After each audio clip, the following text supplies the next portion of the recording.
Well, hey there, beautiful people. This is Kim Constable on the Kim Constable podcast. Nobody cares. Work harder. I bet you are very surprised to hear from me again this week because I have managed to record a podcast 2 weeks in a row. I know, it's amazing. And you know what? I would love to be one of these people who could, bang out like 20 podcasts in a week and then like schedule them for the next 6 months. But I am not that way because one, I don't have the time. And two, whenever I do podcasts, I very rarely do interviews. So they take a lot of planning and they actually take a lot of energy to deliver them. And once I've finished recording a podcast, quite honestly, I'm exhausted because it's like teaching a masterclass for me because, I do it to the best of my ability, which is why you guys say that you love the podcast. So because that's how I do it and because it takes a lot of energy, you're just going to have to suck it up sometimes whenever there's not a podcast to be had. But you are going to be glad to hear that I do have a podcast for you. And it is an interview with the fabulous Mikhaila Peterson, who, yes, is Jordan Peterson's daughter. I do hate to give her a billing because she is a person in her own right. She is fabulous. She is not just Jordan Peterson's daughter. She is a friend of mine. We've been friends for many years. It's actually going on about 3 years, I think, or maybe 4. 3 or 4 years, I don't know, that we have been friends. We met on Instagram, we became friends, we WhatsApp each other, we chat, we connect, we send each other videos. She's wonderful. And I had her on the podcast before and I really did a shitty job of interviewing her because I actually cried on the podcast.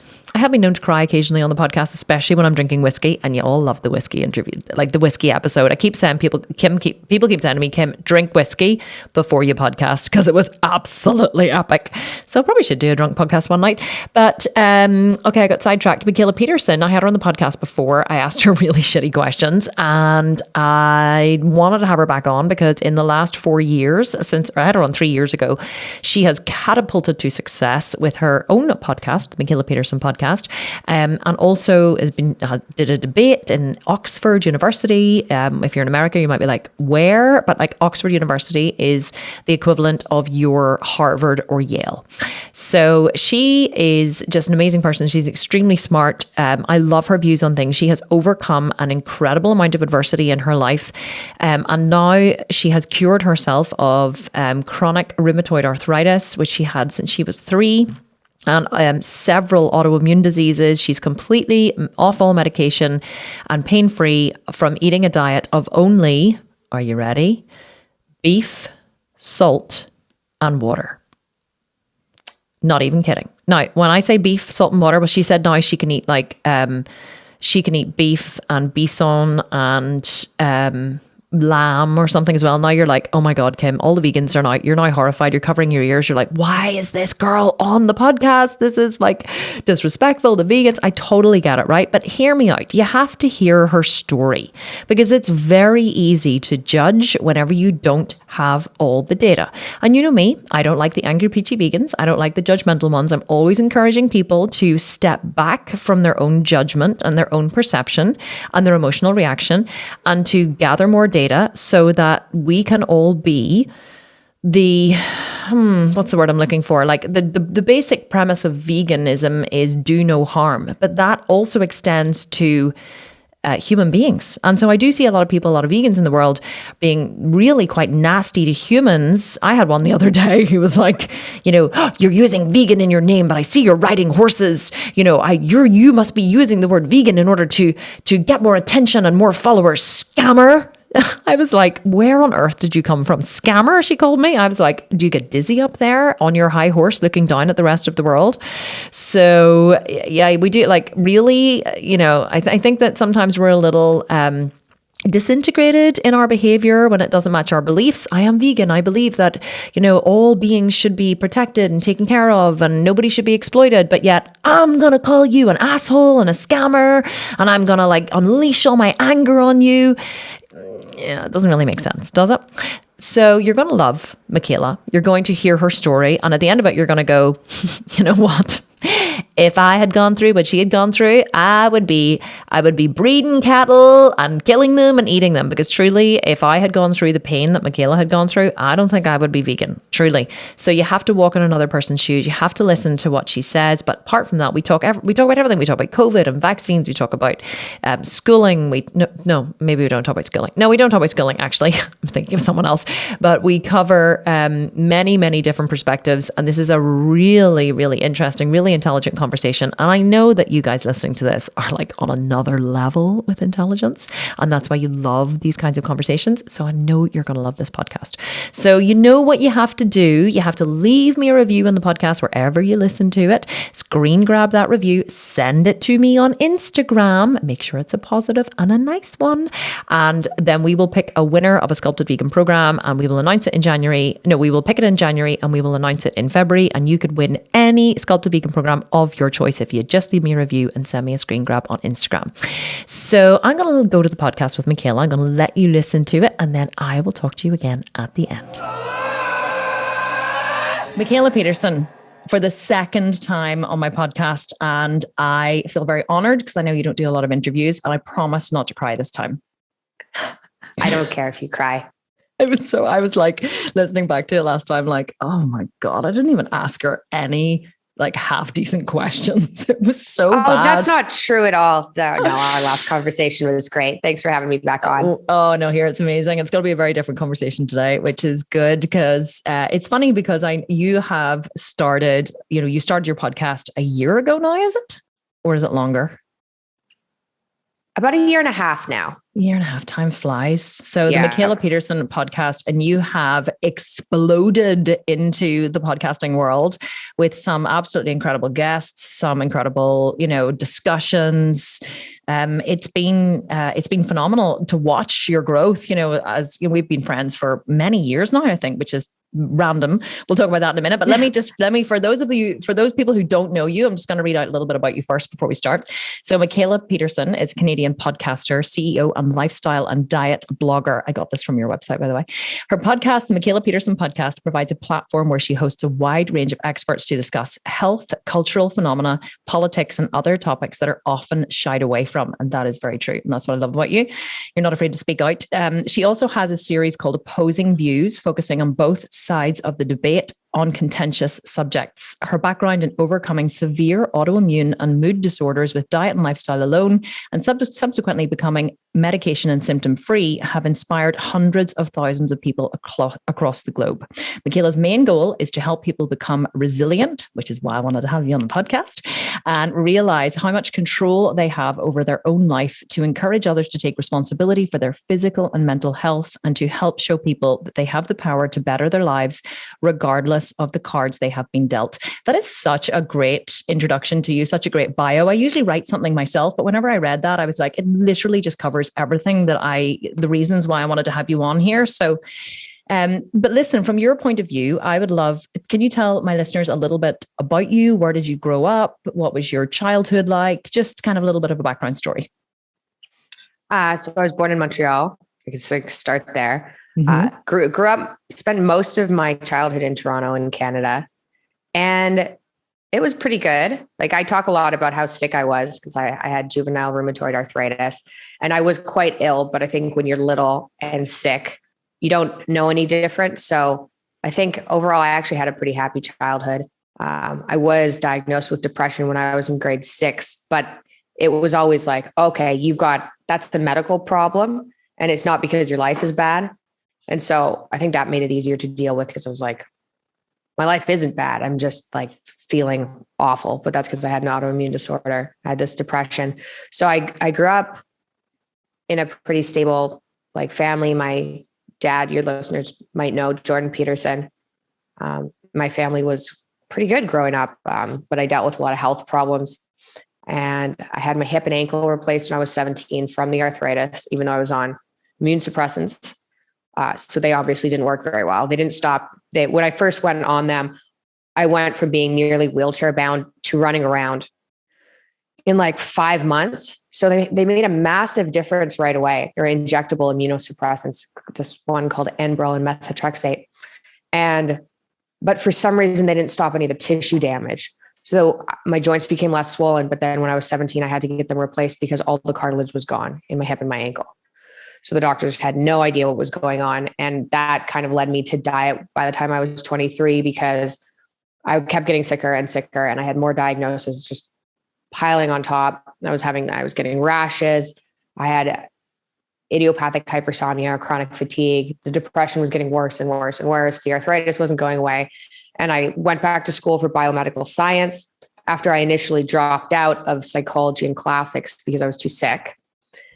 But then I started taking Adderall, and then I could wake up, went back to school for biomedical science, and tried to figure out what was wrong with me. And after about a year, I was like, might as well just kind of cross diet off the list, because I'd been brought up thinking it doesn't really matter what you eat at all. Like calories, obviously, and they obviously don't only eat dessert because you're going to get sugar crashes, like that kind of thing. But it was pretty baseline. And I didn't eat a lot of junk growing up. My mom was pretty health oriented. So there was a lot of like whole grain bread, like the kind nobody really likes, that's full of seeds and just, lots of nuts and things, and just like healthier food, wide variety. So I limited my food to kind of do a scientific experiment, basically. It was like, what are people allergic to?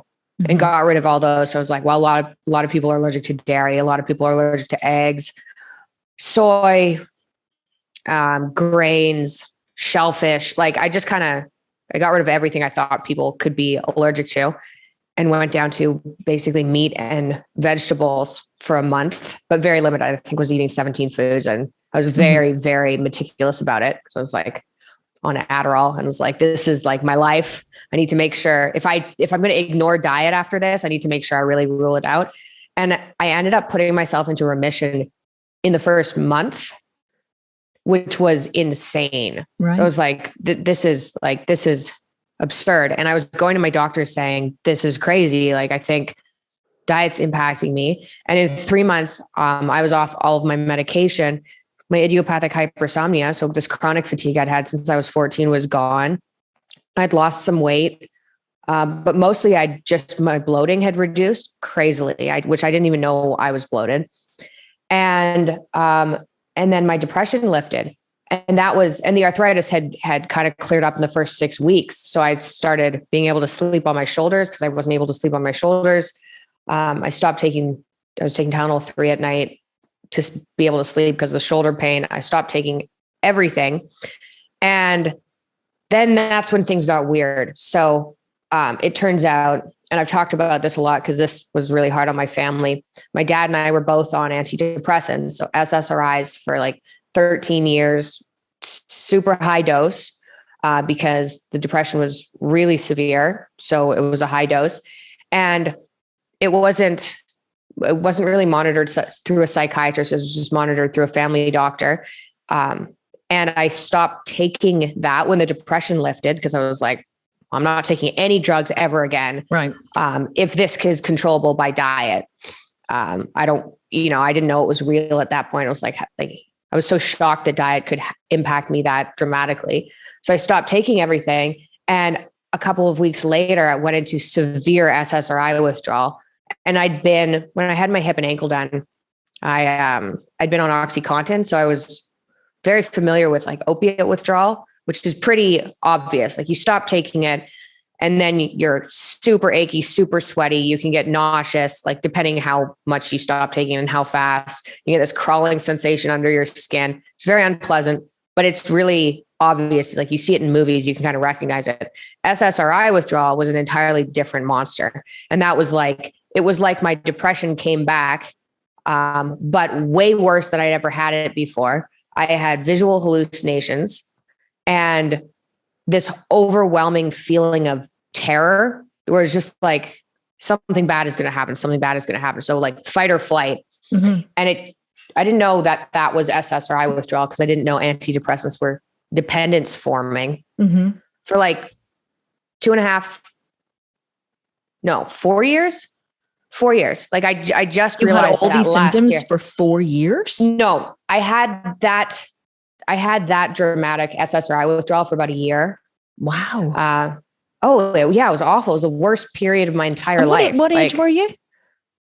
That was when I stopped taking it when I was let me think. It must have been 23. 20 something 23. Is like so young.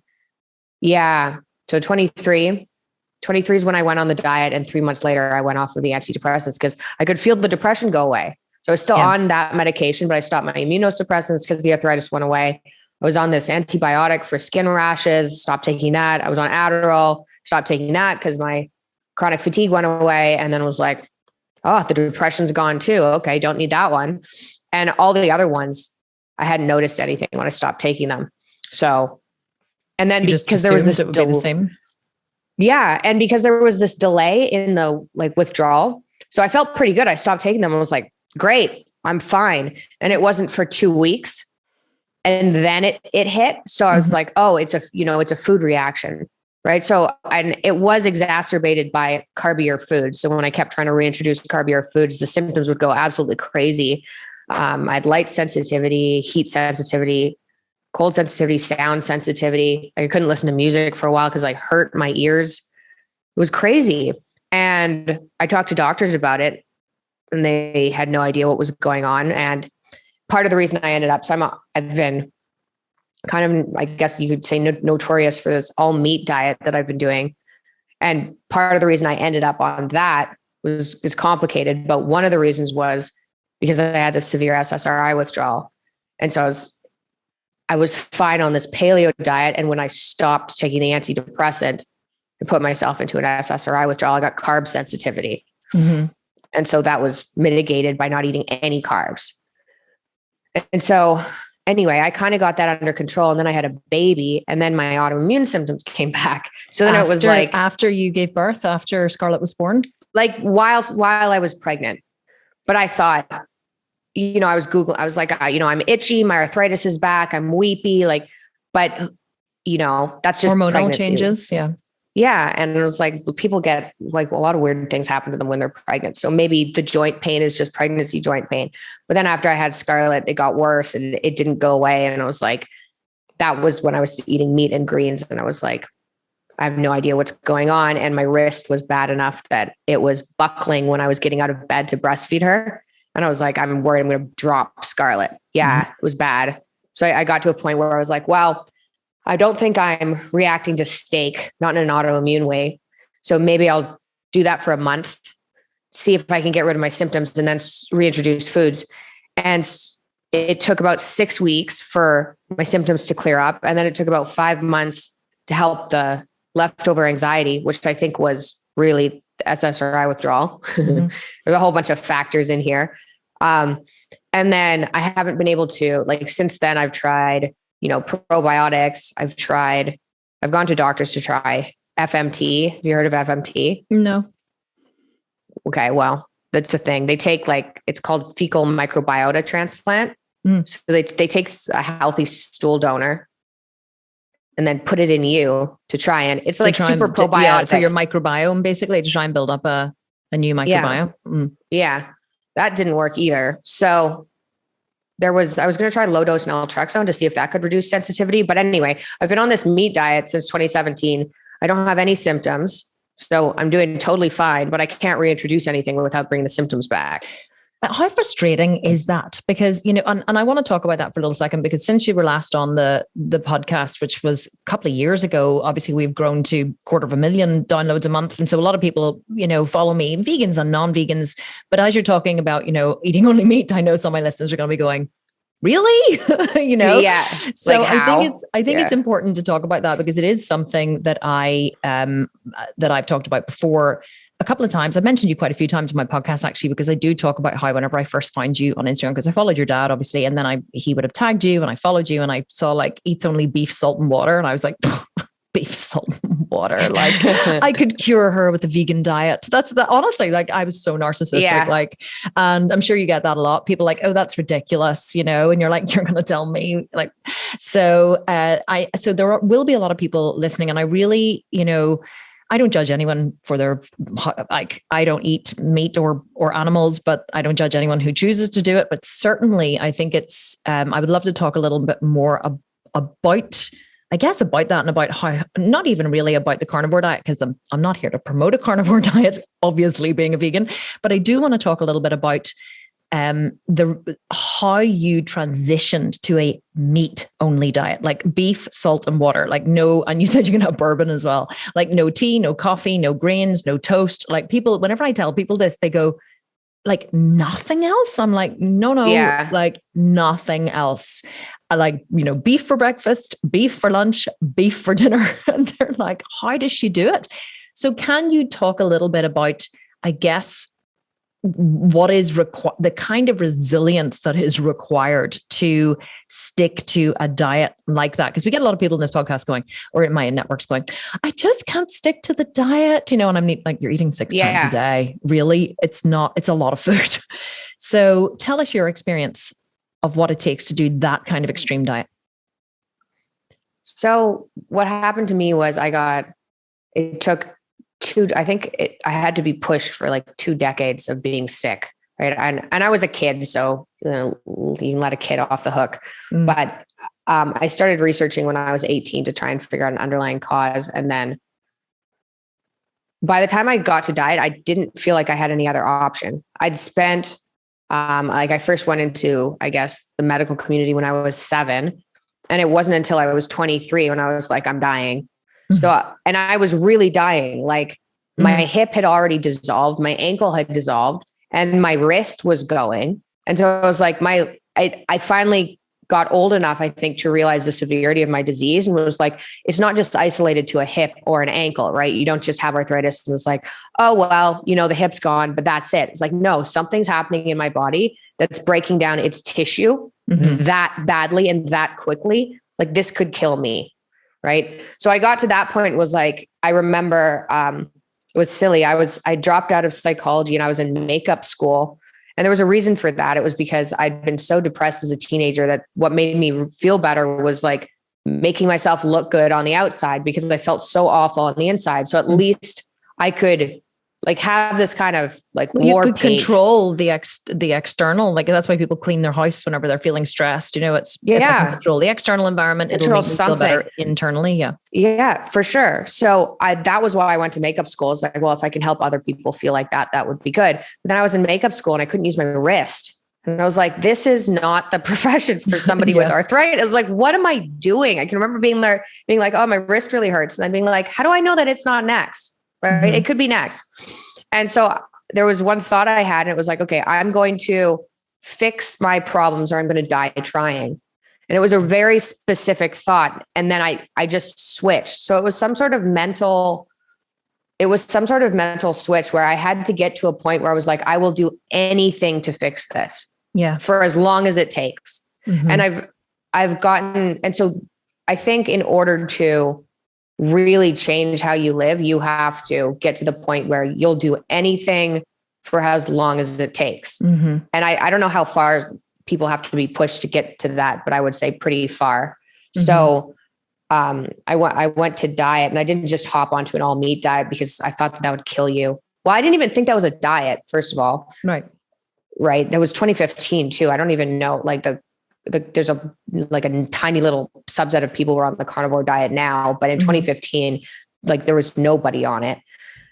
So I hadn't even heard of it, but I went down to, like I said, what I thought was reasonable, get rid of all the allergenic foods. So nuts, grains, soy, like everything other than meat, and like greens and certain root vegetables. I even got rid of potatoes because they were in the nightshade family. And I'd heard people have issues with nightshades. So it was really like a lot of yams, a lot of sweet potatoes, a lot of parsnips, none of which I liked. Yeah, but you were willing to suck it up and do it because you'd gotten to that point where it sounds like whenever you were saying like, I am going to die, so I have to do something about it. It's almost like if I try you on, it really takes you to get to a point where you realize this is bad. Like, nothing is going to change. If I have to take responsibility here for this because I'm not a passenger anymore here. It's because a lot of people don't, I think, believe in any way that they can control their body. They don't believe that they can change things. Like we see it everywhere. Like 80% of the world believes that, you take a pill if there's something wrong with you. No one really wants to go to diet, exercise, lifestyle changes because they're just too fucking hard, basically. They're hard. And I think like for me, First of all, they're hard for sure. They're way harder than taking a pill, but it's not harder than taking a pill when you realize that those don't work. And and it sounds probably a bit maybe conspiratorial, but from the experience I've had, I was put on immunosuppressants when I was 7, and my hip and ankle dissolved when I was 17. I took them twice a week until that point. So objectively, they didn't work, right? If those kind of medications worked, autoimmune disorders wouldn't be an issue. Yeah. Right. So they don't work. And then antidepressants, nobody knows that those lead to dependence and that you can't get off of them. But if you look at the stats, generally speaking, if somebody's on an antidepressant or a psych med for over a year, they don't get off of it. And it's because their underlying condition like never goes away. But it turns out if it does go away, your brain's adapted to this medication, which makes sense because it does that for opiates. It does it for like benzodiazepines. So it does it for these other drugs. So when you start looking at problems like, oh, this easy solution doesn't work, then the other solutions that do work look a lot easier. So with my experience with the diet I'm on, it's the parts that's frustrating is I do think that there's an underlying problem that could be solved if I knew what it was. Right. And for a long time, I was looking into the microbiome, being like, I was on antibiotics the first time when I was maybe 6 months old. I was born through a C-section. Like maybe my microbiome has just been damaged for a very long time. And maybe it can be repopulated somehow. The gut can be sealed and I won't have an autoimmune disorder anymore. But I've done way more than like anybody I know in order to do that. And I still haven't fixed it. There's a possibility that the microbiome you have when you're little modulates your immune system. And so you need that then in order to have a normal functioning immune system when you get older. But I'm not totally like, I usually think you can solve problems. I just haven't figured it out yet. But I think that's the frustrating part for me is I still think that there are things I could do and I don't know what they are. The frustrating part isn't sticking to the diet because the alternative is having an autoimmune disorder. Right. And when I get symptoms, like I can't do anything, I can't think, right? It's not just, oh, my joints hurt. It's, I'm sweating at night, but the worst part isn't like the pain or the physical symptoms. It's that I can't think. Right. So if I'm having a conversation with somebody, I can't remember what I'm supposed to be saying. I can't remember what they said. Right. And that fogginess and the depression that comes with that like feeling of something's wrong, something bad is going to happen is just, I can't live like that. So any diet I could be on would be better than being in that state. And it really is extreme, isn't it? Like, weren't you was it Russia or in Dubai, maybe? I think, or the United Arab Emirates. I obviously follow your life far too closely. And they put like celery salt or something on your steak or some kind of seasoning on your steak. That was Florida. Okay. So that was before. Yeah. And so I'm a little bit less, I think I'm less sensitive now, or I'm better at ordering at restaurants, but it was fairly early on. I think it was a year after I was on the diet, and they used a grill that had garlic. Like they were cooking steaks on a grill and it had garlic salt on it. Yeah. And I tasted it and I was like, they obviously didn't add the garlic salt to the steak. They obviously just cooked the steak on the grill and didn't scrub it. And I was like, quite often they do this, and they actually, whenever they put your steak on, like I used to work in restaurants, they pick up a big thing and they sprinkle it over the steaks. It's just a natural thing they do to season it. And they probably wouldn't even have considered, They're better now. Like I've noticed going to restaurants, they have areas usually for people who with allergies. So I haven't been hit in a while. And the last time I think I had pepper or something, it didn't exacerbate my symptoms the same way. So I'm less sensitive than I was. But yeah, I was out for like a week. I got lost in a shopping mall. I went in and was like, I don't know what floor I'm on. Like I can't think. Right. And so it's the not being able to think part that's like, I would avoid that at all costs. Yeah. Do you find people are judgmental? Do you find people are like, do you find they have a lot to say, a lot of questions? Do you ever get like, oh, dear God, I can't explain this again? Or are you pretty well known now? And so people kind of know? No, people definitely don't know. And people are definitely surprised. But I don't think I've really been around very many judgmental people. Like usually I'll get a scoff sometimes, right? I'll get a scoff sometimes, but then when I'm like, hey, I had arthritis and I had my hip and ankle replaced, and I tried a whole bunch of things. And then I ended up on this, and I'm not really having a fun time on it either, but my symptoms are gone and this is how it works. Then they're like, oh, okay. I guess that's why I get defensive of you. And I've talked about this with you before because of and I think it's an important subject to bring up here because we are, on opposing sides of the dietary scale, or whatever that would be. But I guess, it's probably why I'm protective of you in a way, because I know that I hate the angry, preachy vegans. Like, I go on about them all the time, and they are the nastiest bunch of bastards you'll ever come across. But I know that it's very easy with very limited data. And I think this is what happens. People have very, very limited data. They see Mikhaila Peterson eats only beef. Oh yeah, she autoimmune diseases. Well, what does that really even mean? And then, and then they instantly go, you're slaughtering animals and you're killing animals. I haven't done my Wicked Witch of the West voice in ages on the podcast. They all love it. But I like that. Yeah, I'm like, you're killing the animals. And so it's very easy to, to stand there. But I said to people, I'm like, listen, if I had been through what Mikhaila had been through and the only thing I could eat would be beef, I would be killing a whole herd of cattle. I'd be feeding it to my kids. I'd be eating it. Like, your health is, and to be able to function in the world pain-free is something that most people take for granted. And I genuinely do not think that you can judge anyone based on your own experience if you have very limited data points. And I do find that does happen. You were speaking in Cambridge University recently, weren't you? I did. Yeah. Yeah. Yeah. How was Oxford. That? Oh, was it Oxford? Was it both Cambridge and Oxford? No, Dad spoke at Cambridge and Oxford. I spoke at Oxford. You spoke at Oxford. How was that? It was weird. So the thing at Oxford was actually a debate. So it was a whether we should move beyond meat debate. Oh. And so the House, and so they invited me to be on the opposing side. But basically they have this, I don't know if people know about it. I didn't know about it, but it's Oxford Union debates has been going on for a very, very long time. And then the House puts forward a motion. So the motion was, we should move beyond meat. Right. And then you have like 3 people on each side, and they both do 8 to 10. They each do 8 to 10 minute kind of spiel. So it's not really a debate because they're kind of pre-written speeches. It was super weird. Like, who's Paul McCartney's ex-wife was on the other side. Heather Mills. What's her? I want to say Heather Mills. Heather Mills. That's exactly who it is. Heather Mills. Yeah.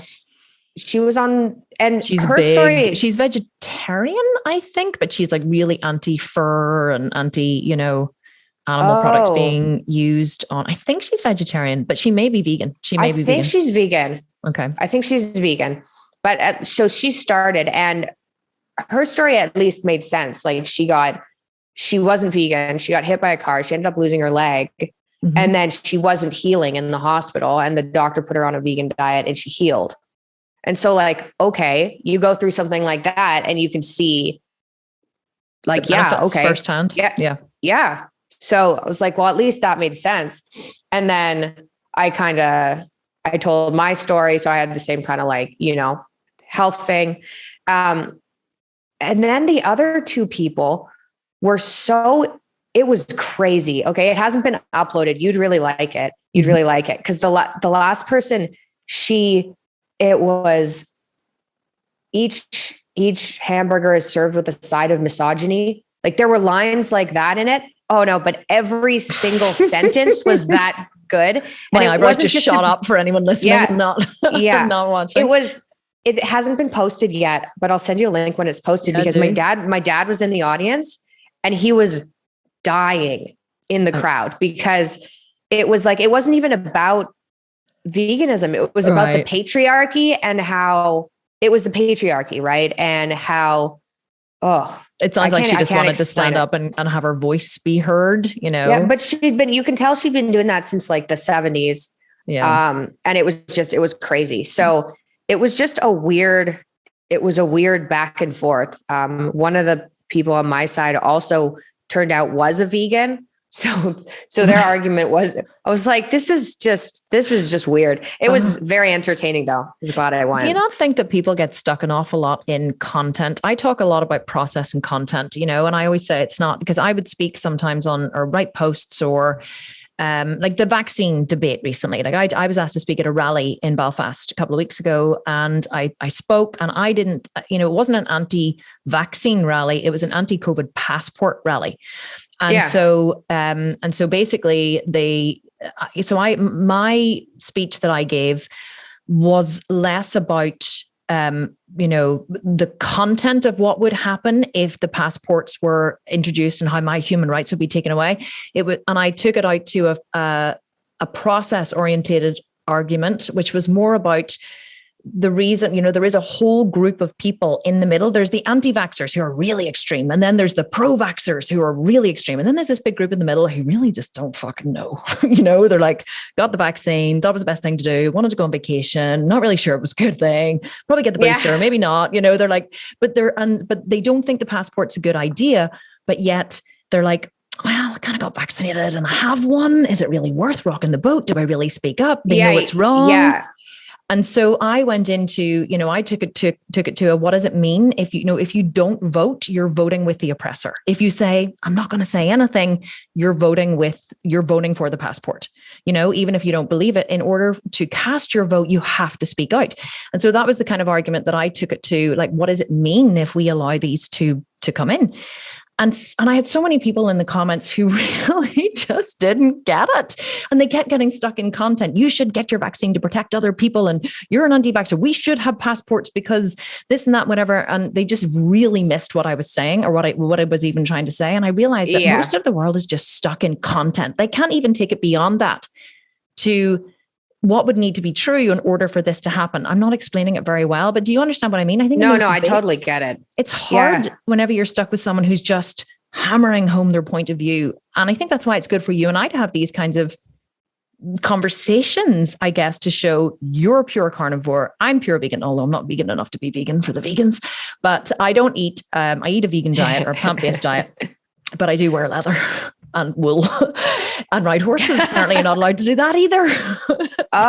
Okay. Yeah. They're sentient beings. And so, but I'm like, I've ridden horses my entire life. My horse is very well cared for and they love me a lot, I think, because anyway, I'm projecting into the horse, but I completely lost my train of thought now.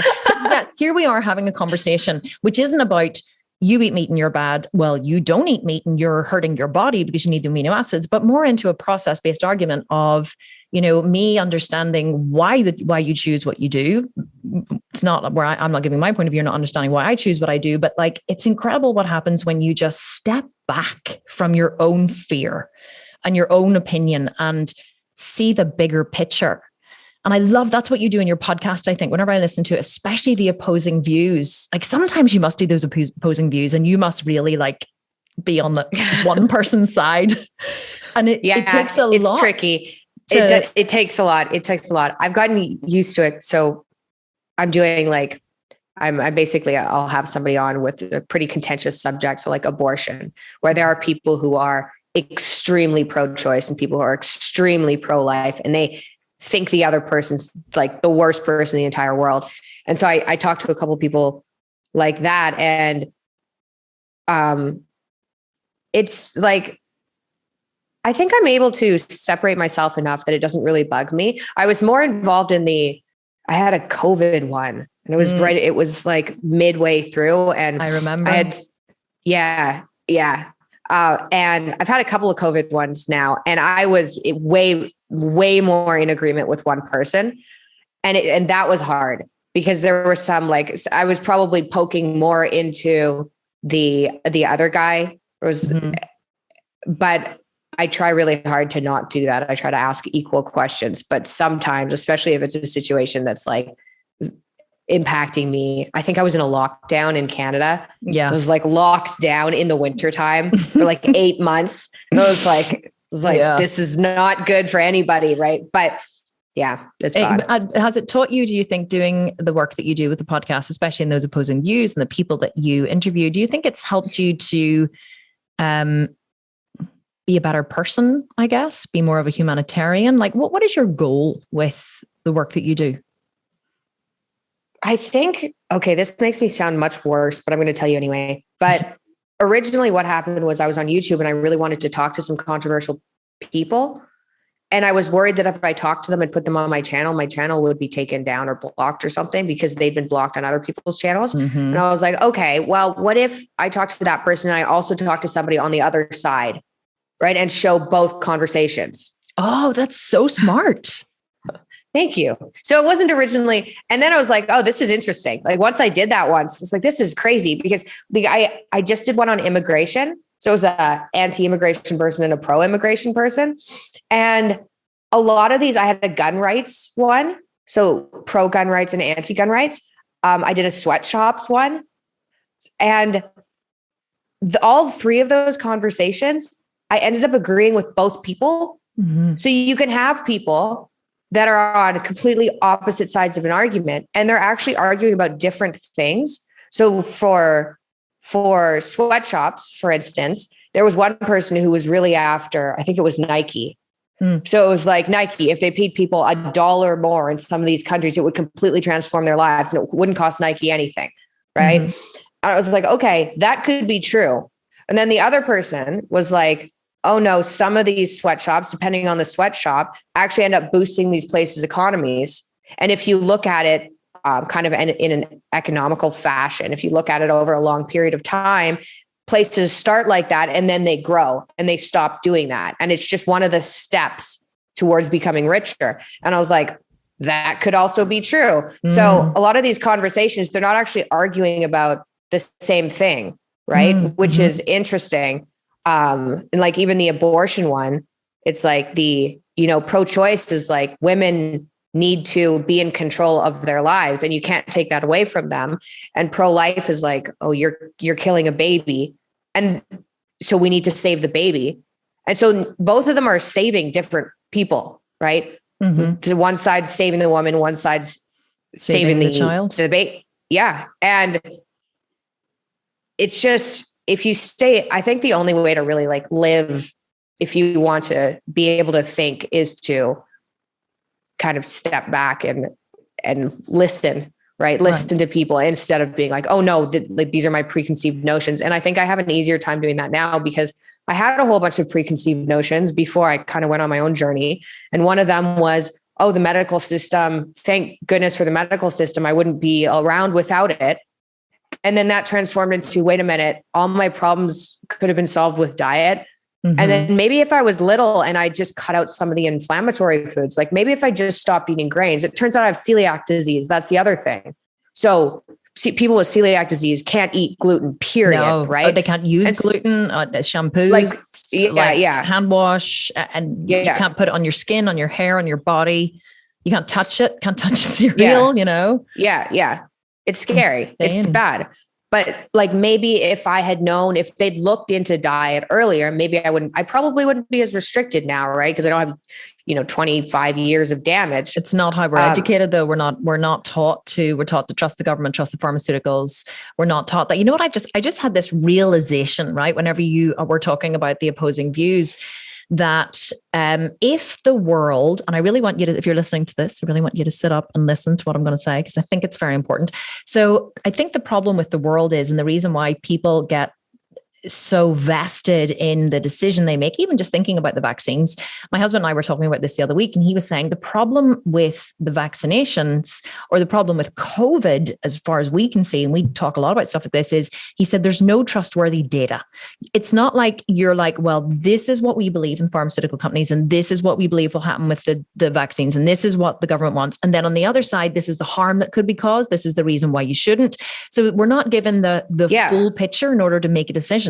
And so therefore, because there's so much, like I had to make a decision based on intuition, because there was so much of a lack of credible data. Because if the government says, or the pharmaceutical industry say, if anyone says to me, do this, I go, well, hang on a second, I need more data, because I will never just do what I'm told. I'm always trying to get all the data in order to make a decision. And in the end, you just have to make a decision and hope that it was the right one.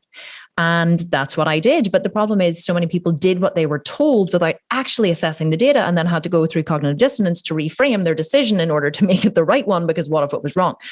And what you're doing with the opposing views is wonderful. If you could just like speak to the Prime Minister and have him like do this in Parliament, this would be, I guess that is kind of what they do in Parliament as well a bit, but what you're really doing is giving people both sides of a very well thought out argument. And then really in the middle, you would have to then look at an individual decision. Do I get an abortion or do I not? And at least then you would make that decision. Mindfully is the wrong word, with data, rather than just making it out of fear or making it out of lack of data. Or do you get what I'm saying? That's what I think it's wonderful what you're doing with the opposing views, and they get a lot of traction, don't they? They get a lot of people are interested. I get some complaints because how I do it is I'll have a list of questions, and usually I send that list of questions to both people I'm talking to, and I choose people as well as I can. So I choose an expert on both sides. I'm not being like, oh, I agree with this guy more. I'm going to choose a better person there. It's been difficult because I've got more of a conservative audience. So it's been more difficult to get liberals on, because in the comments, it's always like, people are always like, oh, this other guy, right, is wrong. Right. And so that I think I have people saying no, because they're like, why would I go on a more conservative channel? But I have a lot of people saying yes. I don't know where I was going with that. What was your question? My question was just, I was just saying how great it was about the two sides of the opposing views. I don't know. We're just actually talking it out. Okay. I was saying giving everyone data. I was saying if basically what it does is it gives a lot of people data in order to make an informed decision. That's the word I was looking for, informed. Yeah. So that's what you're doing. But then you were saying it's difficult to get people sometimes on one side. I remember where I was going with this. That was a roundabout way of doing it. But I think the complaint I get is, why not just have a full out debate? Like, let the people talk to each other. But from what I've seen, people are arguing about such different things that they wouldn't be able to communicate even. And they get vested. Yeah. And they get angry, right? But like the immigration one, it was like one person was saying, well, we should increase immigration, bring more skilled workers. He was basically bring more people, because that's how you grow a country and that's how you improve the economy, because people are spending more money. Right. And then the other person was like, well, our country is big enough. It's not the same as it was in the 1910s when we needed an influx of people. We need to focus more on people who are nearby. More immigration impacts people who make less money. Right. That's where it's a problem. It's not the problem for rich people. Yeah. And it was like both of those arguments are probably true. Right. So it's hard to have a conversation. It's hard to have a debate between two people when they're arguing about two different parts of the same argument. Yeah. So I think separating them out and just having a conversation has worked out really well. And then you actually get to see how they think. I always say everyone is correct down to their assumptions. Everyone is correct down to their assumptions. I assume this to be true, so I argue it. And so you're correct. If that is your assumption, you're correct. We're all correct down to our assumptions. I have to ask, it really feels recently like, I guess whenever you first, came into the public eye a lot more, it probably was, would you agree or disagree, as Jordan Peterson's daughter? And anyone who can't see me, I'm kind of in, speech marks. And even whenever I Googled you, like I know you well, but even whenever I Googled you to kind of pull in a bit more data, it came up as Mikhaila Peterson, Jordan Peterson's daughter. And I was like, fuck, she still got the billing, you're getting a billing. Is there a point where you kind of, but it feels recently that you're more Mikhaila Peterson, like separate from Jordan Peterson's daughter? Do you ever get like, am I ever going to be my own person? Or are you totally happy with the connection? Does that make sense? I don't mean unhappy connection. He's your father, of course, and it's probably his notoriety has helped you grow quickly because he's got a good following. But definitely. Do you ever feel like in his shadow or?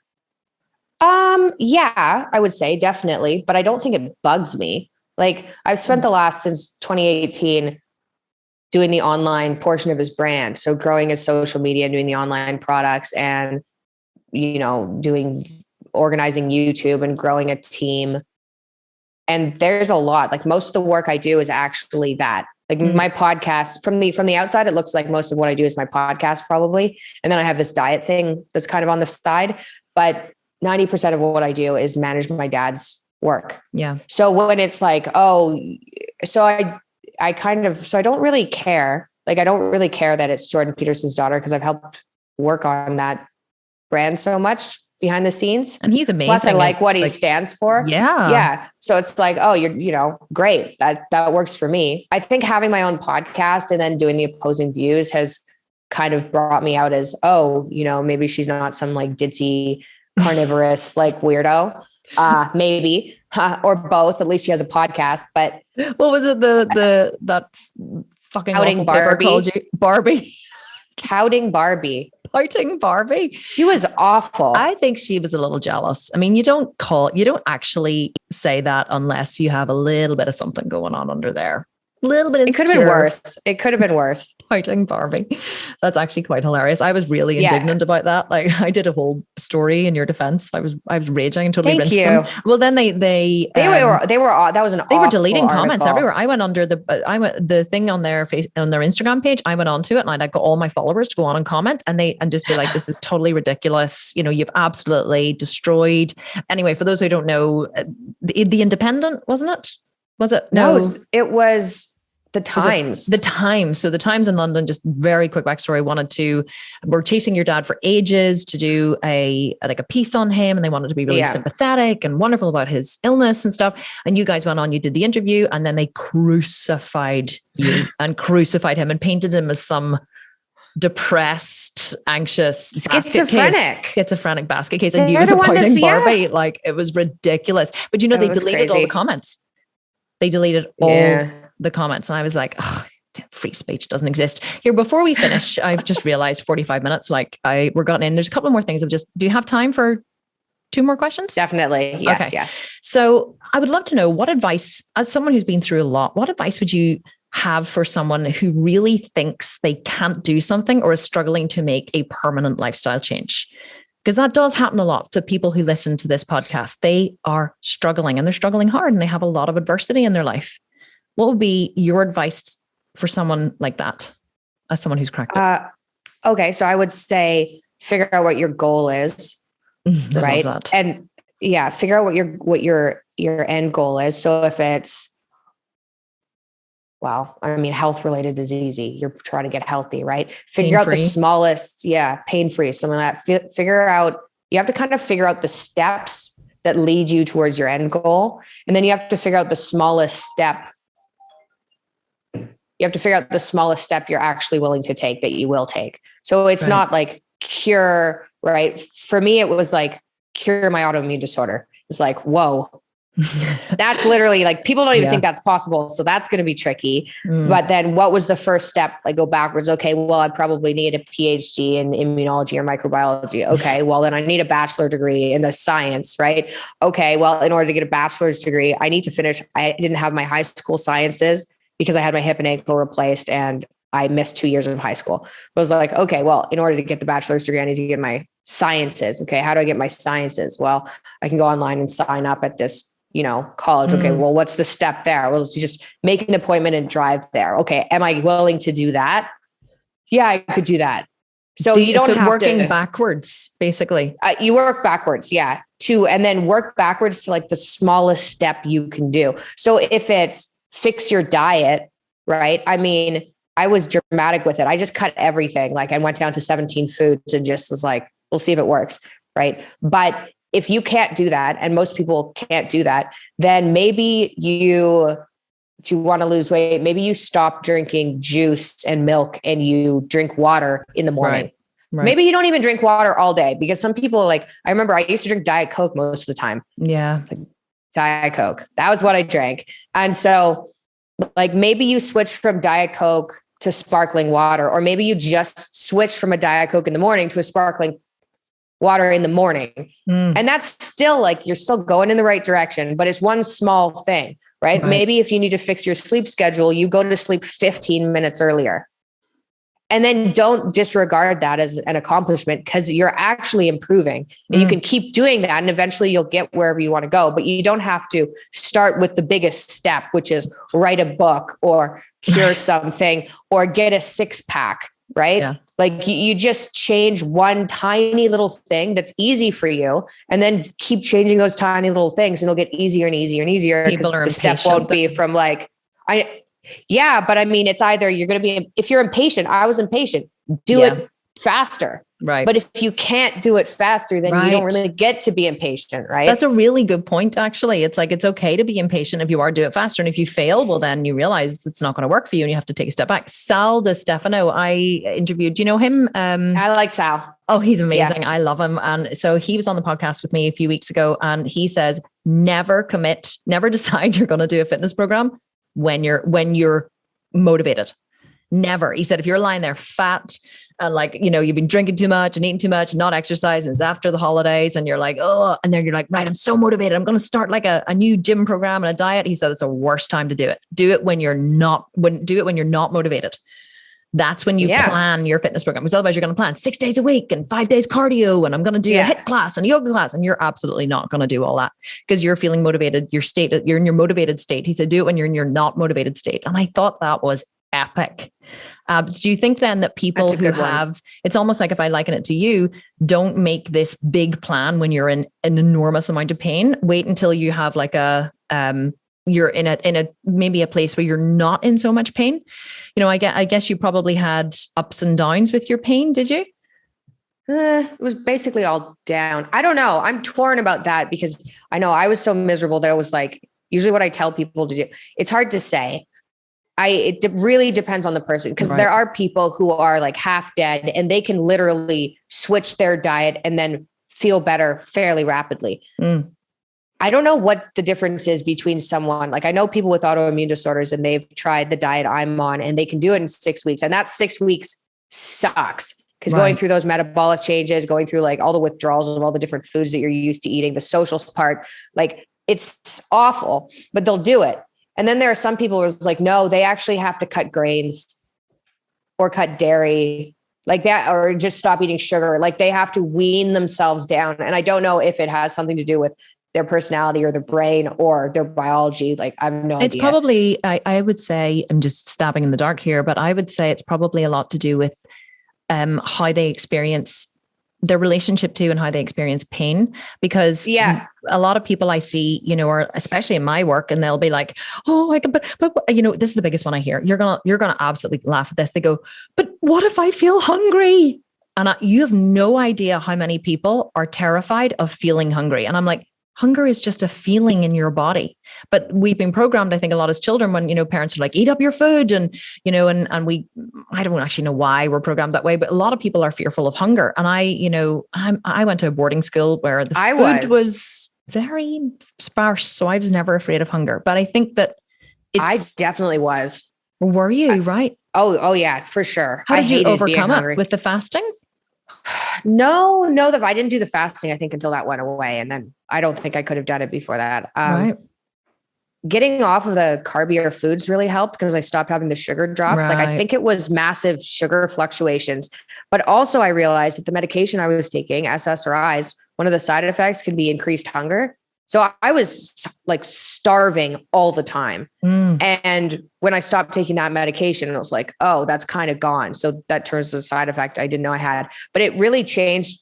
Like my hunger really dropped when I stopped having, I think, the blood sugar fluctuations when I went lower carb. But I was scared of, like, when I first went paleo and things, I would carry around food because it was like, I wasn't calorie counting. Right. I was just like, just eat. All that I cared about was what I was eating so that there was less inflammation. It was like, just eat. And I was having such bad sugar cravings that I was like, I was worried that if I didn't have food with me, I'd eat something I wasn't supposed to eat. So I was carrying around like collard greens and a burger. You sound like a bodybuilder. You sound like a bodybuilder. That's what we do. We pack our food and we carry it with us. Because let me tell you, if you get hungry and you don't have your food prepped, you're going to eat something that is not on the diet.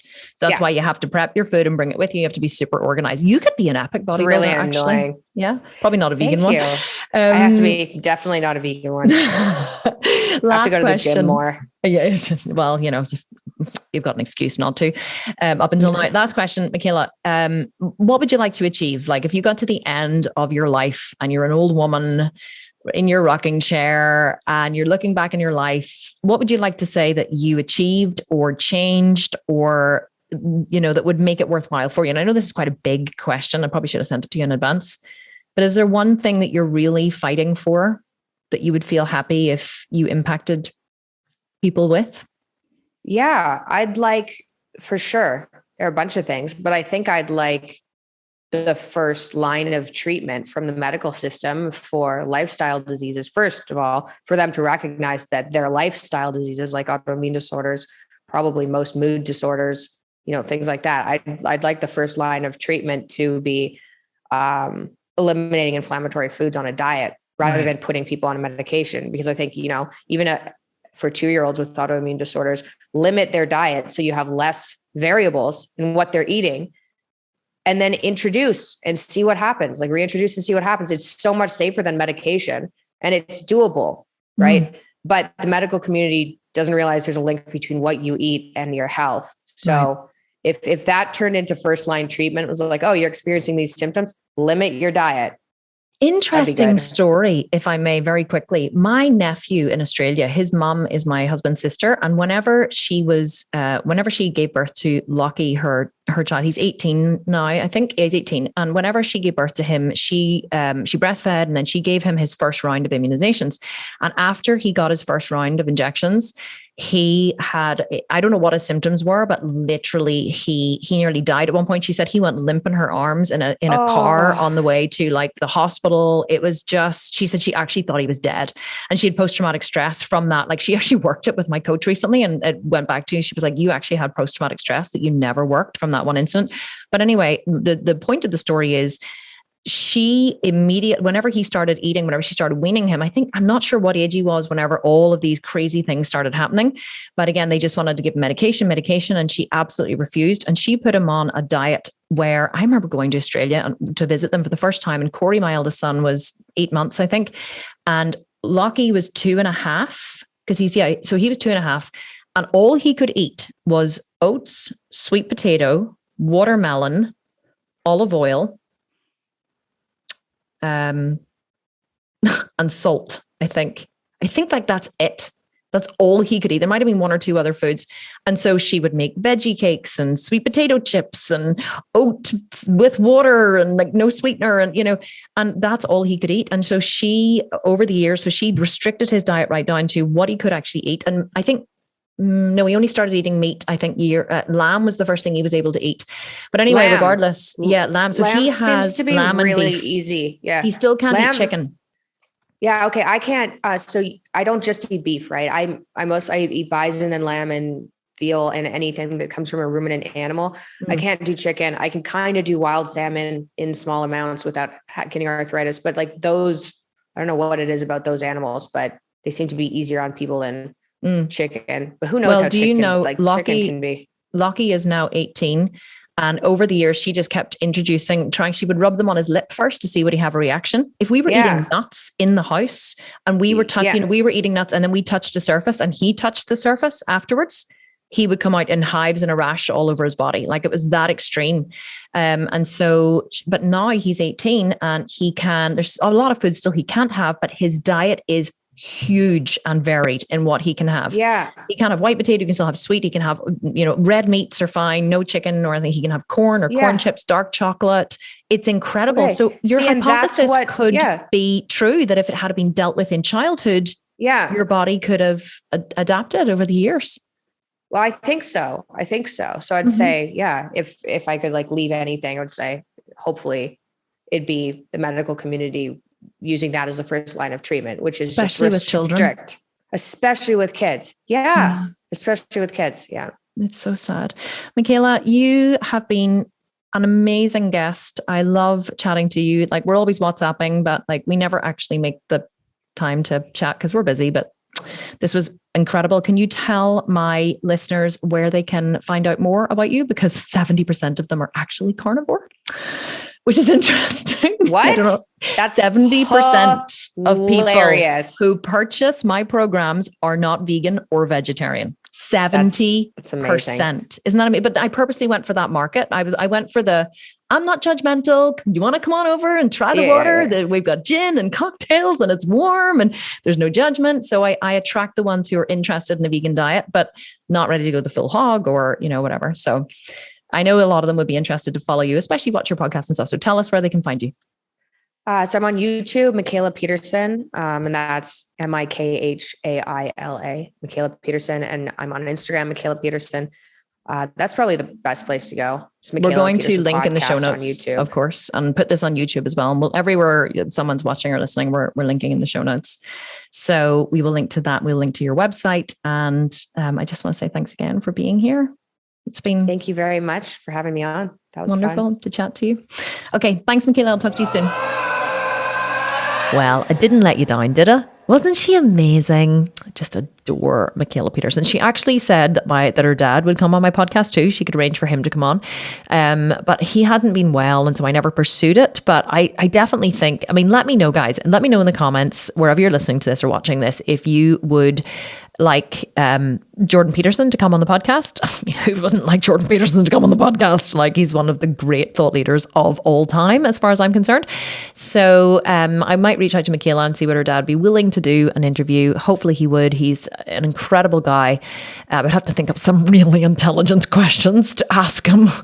That would take a little bit of planning. So anyway, hope you enjoyed the podcast. I'm going to go home now and have some dinner because I'm starving, and I will chat to you all next week for another episode of the Kim Constable podcast. Thank you so much for listening. I love you all so much, and I'm so happy to be back doing these podcasts again in January. I'm sorry I took a bit of a sabbatical, but I really just needed a rest. So have a wonderful week wherever you are. Love you loads, and I'll speak to you next week for another episode of the Kim Constable podcast. Bye for now.